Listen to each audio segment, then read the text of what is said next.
क्या होगा यदि हम पृथ्वी की तरह ही चांद पर जीवन जीना शुरू कर दें। 1960 में कुछ ऐसा ही हुआ था जिसने रात के अंधेरे को दूर करने वाले चांद को देखे जाने के नज़रिए को ही चेंज कर दिया।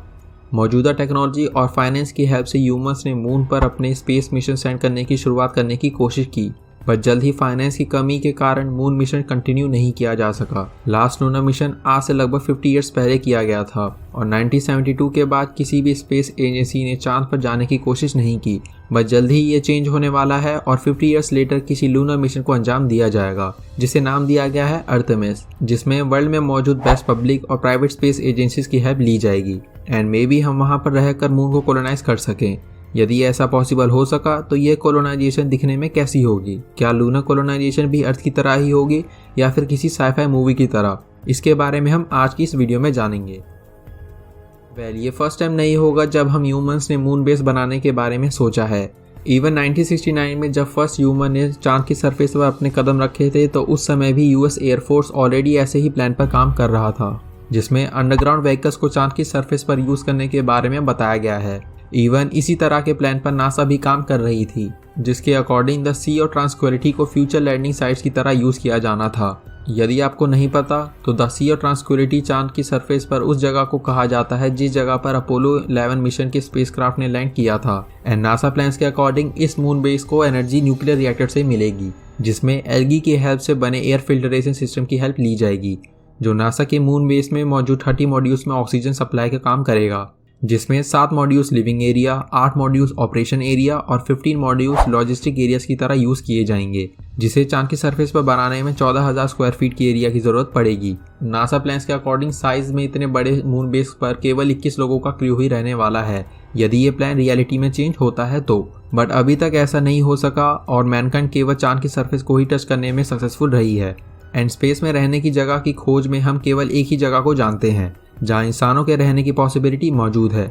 बट हाल ही में अगस्त 2014 में नासा ने कुछ स्पेस इंडस्ट्री के लीडर्स को कांटेक्ट किया ताकि वो अपने 1969 के मून बेस प्रोजेक्ट को रियलिटी में कन्वर्ट करने के एक्सपेंसेस के बारे में डिस्कस कर सके।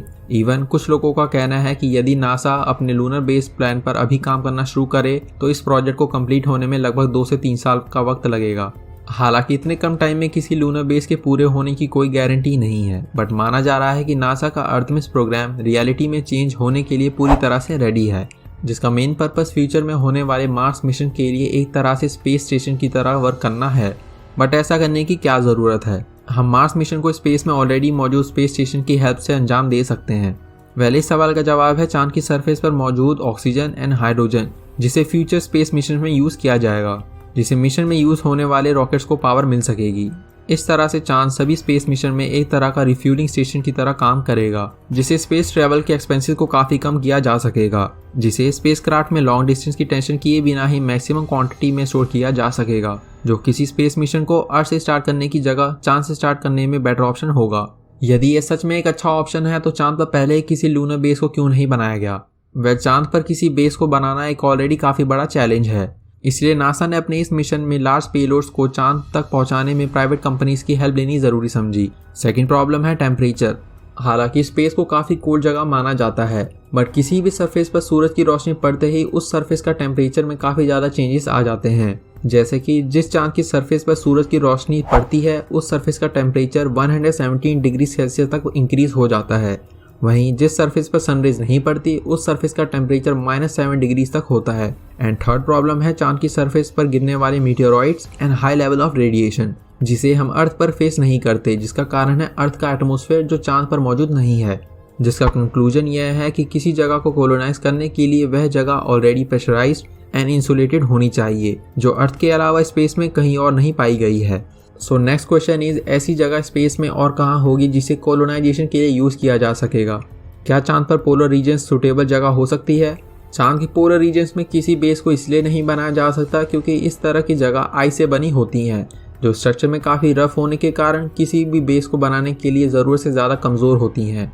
इसलिए यदि हम इन सभी प्रॉब्लम्स का सामना करके चांद पर किसी तरह का बेस बनाने में सक्सेसफुल रहे तो मैनकाइंड को नया घर और सस्टेनेबल सोसाइटी फाइंड करने के लिए ज़्यादा दूर जाने की ज़रूरत नहीं पड़ेगी। आपका क्या सोचना है ऐसे लूनर बेस मिशंस के बारे में? कमेंट सेक्शन में अपने ओपिनियन ज़रूर शेयर करें। Thanks for watching, until next time.